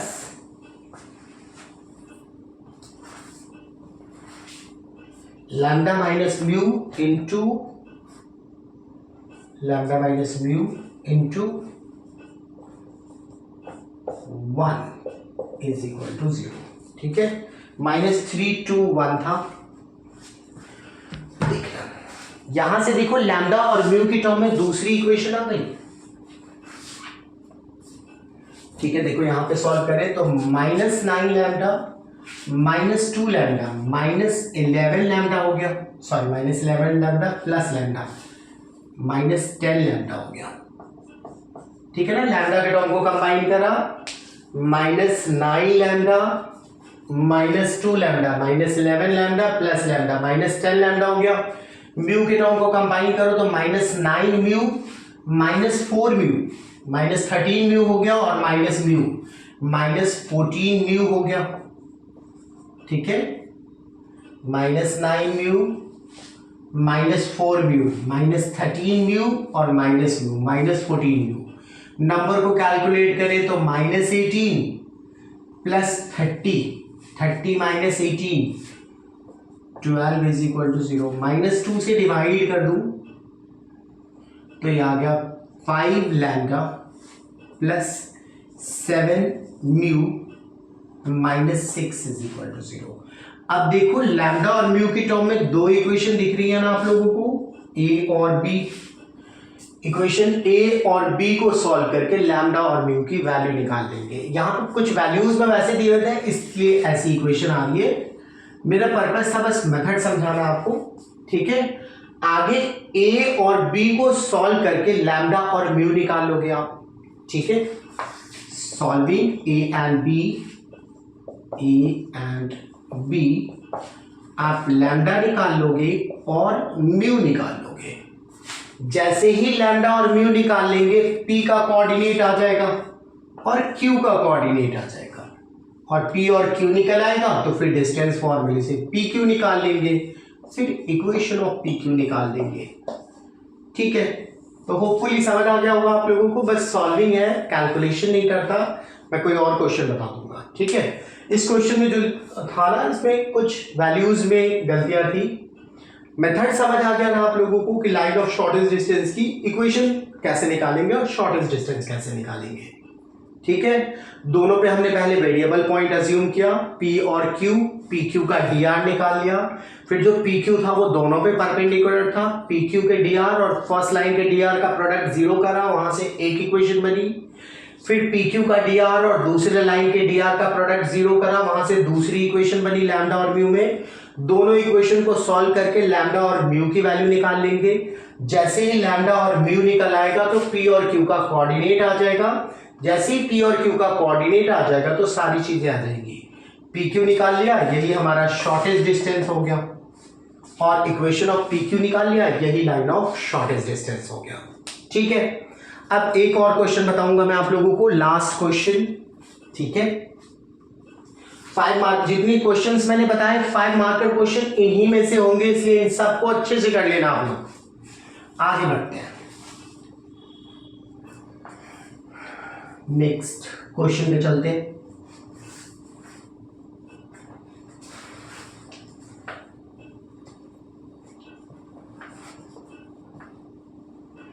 next question जो है,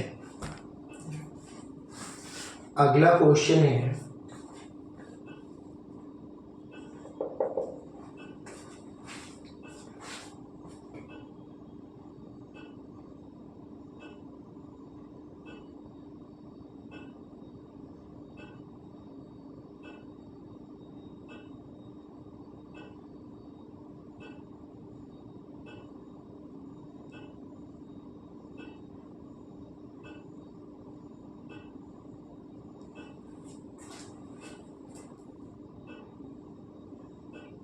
क्वेश्चन बताना चाहता हूँ।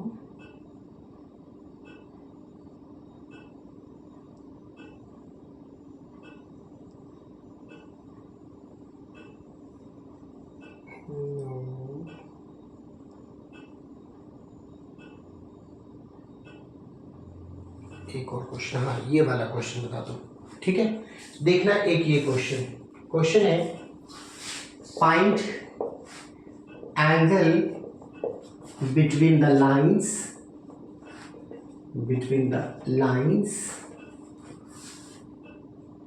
find the angle between the lines whose direction cosines are given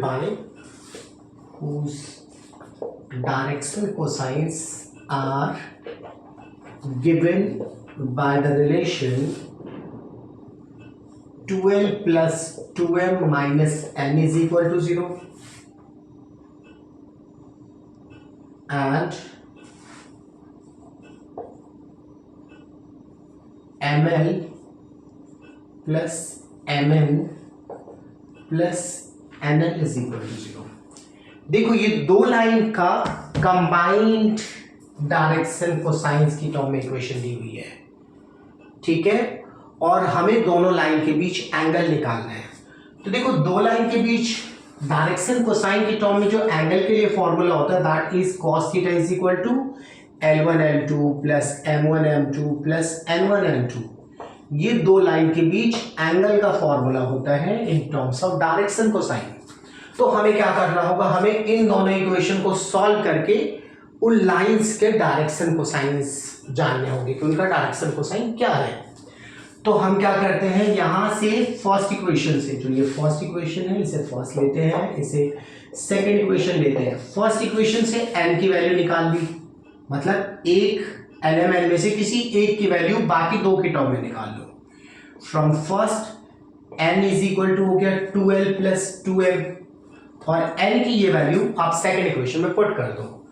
putting n in equation 2, second equation में put करते हैं, तो ml plus m into n की जगह ये वैल्यू डाली, n की वैल्यू डाली 2l plus 2m plus nl, n की जगह 2l plus 2m, n into l, l ऐसे छोड़ दिया। ठीक है ना, n की जगह वैल्यू डाल दी, n दो टर्म थे ना, एक यहाँ था एक यहाँ था, दोनों में n की जगह वैल्यू डाल दी।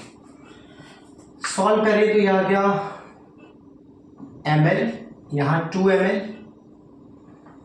ml plus 2ml plus 2m square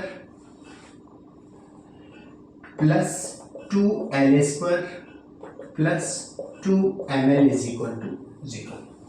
ठीक है, 2ml plus 2m square 2l square plus 2lm, ये आ गया ml 2ml और 2ml 4 प्लस ml 5ml आ गया 2m square plus 5ml plus 2l² is equal to 0। ठीक है, ये इक्वेशन आ गई। अब यहां पे देखो ये मिडल टर्म स्प्लिट हो रहा है।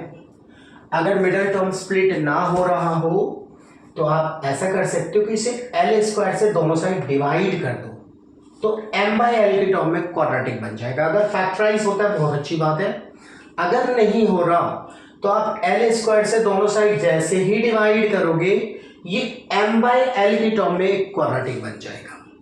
ठीक है, यहां तो फैक्टराइज हो रहा है मेरा, देखो फैक्टराइज करूंगा, ये हो गया हमारा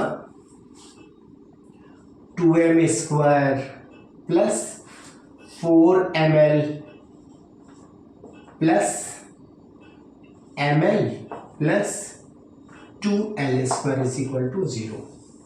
ठीक है, देखो यहां से 2m को हमने कॉमन ले लिया, ये हो गया m प्लस 2l, यहां से l कॉमन ले लिया m plus 2l, m plus 2l is equal to 0, या m plus 2l into 2m plus l is equal to 0। अब देखो यहां पे दो कंडीशन आ गया। ठीक है, इधर मैं इरेज कर देता हूं।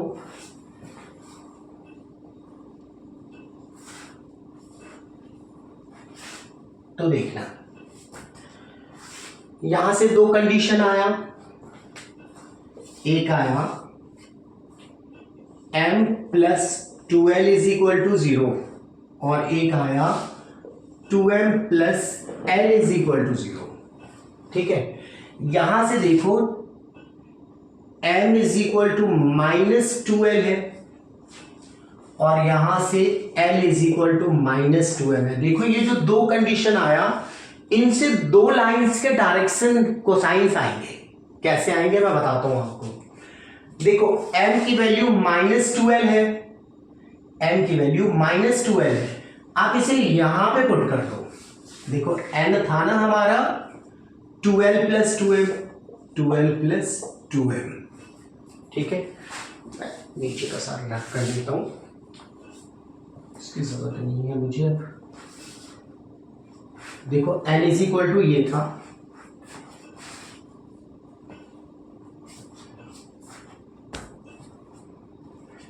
इसमें 2l की जगह मैं माइनस m डाल देता हूं, तो n की वैल्यू हो गई minus m plus 2m, n is equal to m। ठीक है ना, इधर से पहले लाइन का डायरेक्शन कोसाइन आएगा, यहां से दूसरे लाइन का डायरेक्शन कोसाइन आएगा। अब देखो m is equal to m और m is equal to minus 2l, इसका मतलब m is equal to minus 2l is equal to n हो गया ना। इन दोनों से देखो आप, m माइनस 2l और n ये तीनों इक्वल हो गया। ठीक है, यहां माइनस 2 से मैं डिवाइड कर दूं सबको, तो l by 1, m by minus 2 और n बाय माइनस 2 आ गया। ठीक है, ओके, तो ये इस लाइन के drs हो गए 1, माइनस 2 और माइनस 2, ये पहले लाइन के ना drs हो गए। ठीक है, इसी तरीके से यहाँ पे l की वैल्यू आई माइनस 2m और n हमारा क्या था 2l प्लस 2m, तो 2m की वैल्यू माइनस l यहां डाल देता हूं, तो n is equal to 2l और 2m की जगह डालना था माइनस l, तो n is equal to l आ गया। तो l माइनस 2m और n इक्वल हो गया, l is equal to minus 2m is equal to n। Minus 2 से यहां भी डिवाइड कर दिया, तो l by minus 2, m by 1 और n बाय माइनस 2 आ गया। इस लाइन के drs क्या आ गए, a2, b2 और c2 आ गया। ठीक है, अब देखो दोनों लाइन के drs मिल गए हमें। ठीक है, दोनों लाइन के drs मिल गए, तो दोनों के बीच एंगल निकल आएगा, है ना, a1 a2 b1 b2 c1 c2, जो cos theta is equal to formula होता है ना एंगल बिटवीन टू लाइंस का, वो फॉर्मूला लगा देंगे और दोनों के बीच एंगल आ जाएगा। तो होपफुली यहां तक आप लोगों को समझ आ गया होगा कि दोनों लाइन के हमने डायरेक्शन रेशियोज निकाल लिए। यहां से मैं डायरेक्शन कोसाइन भी निकाल सकता हूं, लेकिन डायरेक्शन रेशियो की टर्म में हमें डायरेक्टली फॉर्मूला पता है, तो मैं डायरेक्टली डायरेक्शन कोसाइन वाला फॉर्मूला, डायरेक्शन रेशियो वाला फॉर्मूला लगा देता हूं। तो एंगल बिटवीन टू लाइंस के लिए क्या था formula, cos theta is equal to a1 a2 plus b1 b2 plus c1 c2 upon angle between two lines का formula a1 square b1 square c1 square into root of a2 square b2 square c2 square. ये था दो line के बीच angle का formula. तो बस यहाँ पे वैल्यू डाल दो आप, a1 a2 हो गया -2, ठीक है, b1 b2 हो गया -2, c1 c2 हो गया 4, ठीक है ना। अपॉन में नीचे जो भी है ना root of this into root of this, इसको मैं ऐसे ही लिख देता हूँ क्योंकि ऊपर तो जीरो आ गया, जीरो आ गया तो cos थीटा जीरो आ गया, इसका मतलब थीटा कितना हो गया 90, ठीक है, मतलब लाइंस जो है वो परपेंडिकुलर है। ओके, तो समझ आ गए होंगे आपको सारे questions. These all are very important questions for your board exams. तो बच्चों इन क्वेश्चंस को आप बहुत अच्छे से कर लेना। Thank you for watching my video. Please like and subscribe my video. Thank you very much.